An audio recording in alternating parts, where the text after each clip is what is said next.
juróom-ñaari waxtu jot si diwaanu Sédhiou ak li ko wër xibaaru tibis gi li si gën a fës te ñu namm ko jukki nag bokk na si tournée économique ba njiitu réew mi Macky Sall di amal ca diwaanu Sédhiou moom nag mu ngi xamle lu toll ci ñeenti téeméeri milliards dina ko daal di dindi rek def ko ci boobu les raisons.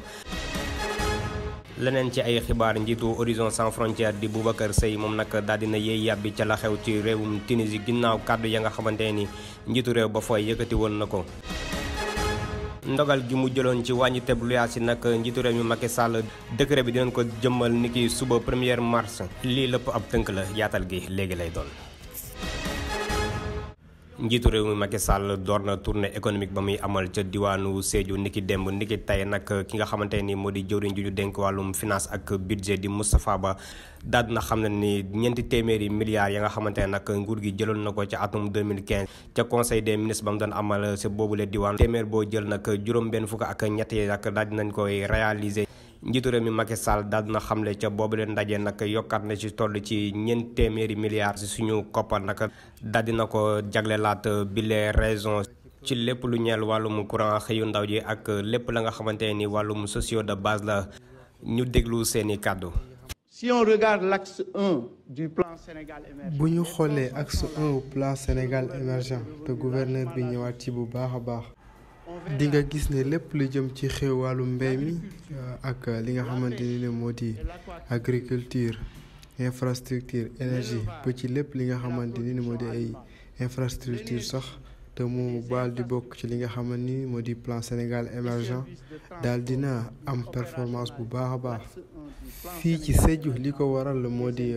programme d'investissement bi nga xamante ni lancé woon nañ ko depuis 2015.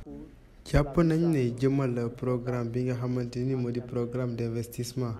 2022-2023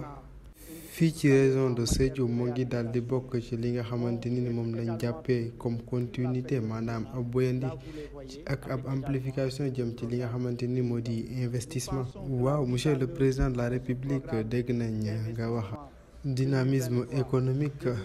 ñu jàpp ne sax dinañ amal li nga xamante ni moo di ay rattrapage jëm ci instructionnel la ba ci li nga xamante ni aussi moo di daal di xoolaat li nga xam ne moo di condition de vie ak ba ci promotion économique aussi ci régional la bi nga xamante ni moom tamit dinañ ko ci yokk ci programme boobule. La promotion d'une activité économique régionale plus soutenue. Donc je voudrais dire simplement que. donc mën nañu ne waxandi ne am na fii ay projets yu bëri mën naa sax noter programme bi nga xamante ni ne moom lañ daal di avancer fii mu di ci ay chiffres di 350 milliards may ñaax ngir ñu yokkaat ci yeneen 50 milliards mu doon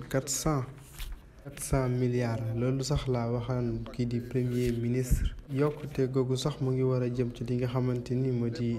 courant bi ñu war a yóbbu ci dëkkaan yi fi wër yëpp. ci programme yi nga xamante ni moo di programme mu ndaw ñi ci domaine CFA bi tamit war nañu yokk ngir ñu am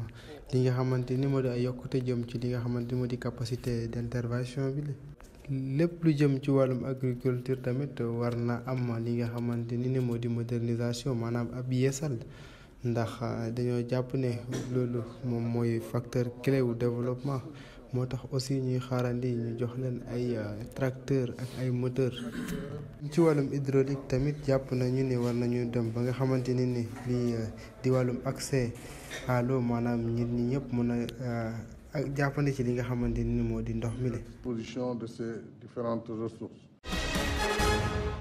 ci bile tournée la ñuy desandi ba léegi ak ñaareelu état bu bés bi di ubbi teg pont bu Marsassoum bile pont nag ñu ngi ko dippee ki fi nekkoon jëwriñ di Famara Ibrahima Sagna ñu mën a jàpp rek ne bile tour wuyu na borom bu baax a baax. pont bu Marsassoum nag mu ngi nekk ca diwaanu Pakaaw guddaayam toll ci 480 mètres ñu def si lu toll ci ñaar fukki milliards si suñu koppar. ay jàppante yu metti ñoo amoon ca marché bu Sandaga diggante takk der yi ak commerçant ya fa ci après midi ginnaaw bi nga xamante ne nii ñoom nag ñu ngi génn ci mbedd mi di ñaawlu li nga xamante ne nii moo di seen kanting ya ñu toj ca boobule marché. di fàttali rek ñaar fukki fan ak benn bii ñu génn ñoom yile commerçant wane nañ seen naqar dajaloo ci buntu centre commercial El Malick ngir rek daal di wane seen ak naqar bu baax a baax lu ñu sukkandikoo ci bile collectif ñeent fukk ak juróom-ñeenti kanting rek daal di nañ leen daaneel te joxuñu leen benn sommation di këyit bi wane ne war nañu amal yooyu les opération ci bile marché waaye yi le kàddu wuuteeg ki nga xamante ni moo di sous-préfet bu Dakar du monsieur Diallo moom mi xam le rek ne jox nañ leen ay sommation bi si mujj di ñetteel bi ñu ngi leen ko jox ñeenti fan ci weerum octobre bii ñu génn. wàññi teeb njëgu luyaas bi dinañ ko door ni ki ëllëg benn fan ci weeru mars bu ñu sukkandikoo ci décret bi nga xamante ni njiitu réew mi Macky Sall jëloon na ko ngir wàññi li nga xamante ni moo di njëgu luyaas bi. bile décret nag daal nañ ko adopté woon ca conseil des ministres décentralisé bi ñu doon amal ca diwaanu Thiès. ci kaw loolu dinañ amal benn commission buy saytu lépp la nga xamante ni moo tukkee ci bile wàññi teef bu njëgu luyaas yi loolu nag dinañ ko amal ca conseil des ministres bi nga xamante ni moom lañ war a amal alxames bi ca diwaanu Sédhiou. Abdou Karim Fofana di jëwriñ ju ñu dénk wàllum commerce te yor kàddu gouvernement bi moom nag mu ngi xam ne mesures yëpp dinañ ko jël ngir boobule bésum luyaas mën a jaar yoon. bile wàññi teg luyaas buñ ko méngaleeg atum 2014 nag ñi nga xamante ni dañuy fay lu yées 300 000 francs CFA dinañ leen wàññil lu toll ci 20%. ñi nga xamante ne nag seen ak payoor mu ngi toll ci 300 000 jàpp 500 000 day daal di rek mel na mu meloon di wàññi teg gu toll ci 10%. naka noonu ñi nga xamante ni dañuy fay lu ëpp 500 000 francs CFA seen wàññite day yem tamit ci li nga xamante ni moo di 5%. avocat bi di Maître El Hadji Diouf taxaw na tey ca conseil de discipline bu ordre des avocats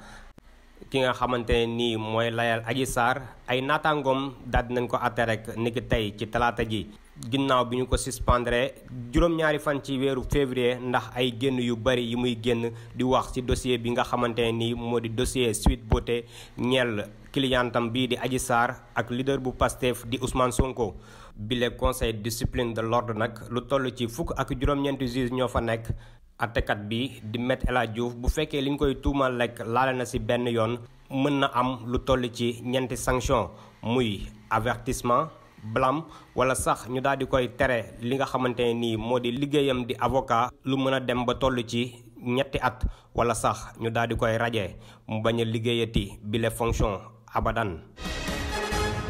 mu jàppee kàddu njiitu tunisien bi de kàddu yu ëpp moom mi nga xamante nag moo jiite Horizon Sans Frontières di Boubacar Seye mu ngi ñaawlu bu baax a baax salfaañe gi nga xamante ni ñu ngi koy salfaañe ak yelleefu migrants yi nekk ca boobule réew bu ñu sukkandikoo ci ay kàddoom ba léegi mu ngi xam ne nag réewu Afrique yi ñu jaarale ko ci Nations Unies ñoom ñëpp dañoo war a mànkoo daal di ñaawlu bu baax a baax kàddu yi nga xamante ni njiitu réew bu Tunisie yëkkati na ko ci ayu bés yi ñu génn Boubacar Seye la ñuy déglu ci jokkoom ak Ibrahima Mansali.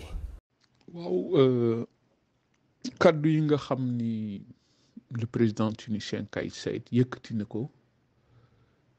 jëmale ko ci der mu ñuul dama jàpp ni sax ni moom képp kuy nit ku ñuul ci àddina kaddu yooyu ci moom kaddu yu ñaaw yooyu ci moom la ko jëmale bien que sax ci discours am Afrique subsaharienne le ciblé kaddu yooyu nag kaddu du ko gën a ñaaw parce que dama ni sax gàcce la pour àddina tey au moment où Europe di tëj ay frontières am teg ay barricades politiques physiques et juridiques Kais Saied un grand juriste umpewul ne au chapitre des migrations pour des raisons forcées que État yi non seulement dañu am une obligation morale mais dañu am un devoir de respect par rapport convention internationale yi am ci àddina bi telle que celle de Genève de 1951 kon ces propos-là ma jàpp ni c'est une déclaration de guerre c'est un acte de belligérance de son pays envers les pays africains loolu moo tax nag ñun ñu jàpp ni les pays africains waruñoo noppi dañoo war a dans une démarche collective commencer par convoquer tous les ambassadeurs tunisiens en Afrique pour des menaces de rupture diplomatique, commerciale, économique et politique. D'abord à l'échelle de la CEDEAO, puis à l'échelle de tout le continent africain. te duñu yem foofu jox ko délai pour mu tuub jéggalu des excuses publiques et officielles loolu su ko deful état yi war nañu mën a saisir le Conseil de sécurité des Nations Unies et le tribunal pénal international parce que tey yii déclaration dafay menacer la paix et la sécurité en Afrique ay dund doomu aadama la mu menacer tey ba tax na ku mel ni Kais Saied suñ ci jógul wax ça sera l'effet domino dans toute l'Afrique te damay ragal ni sax am na lu nekk ci ginnaaw déclaration yi moo tax ñu war ko saytu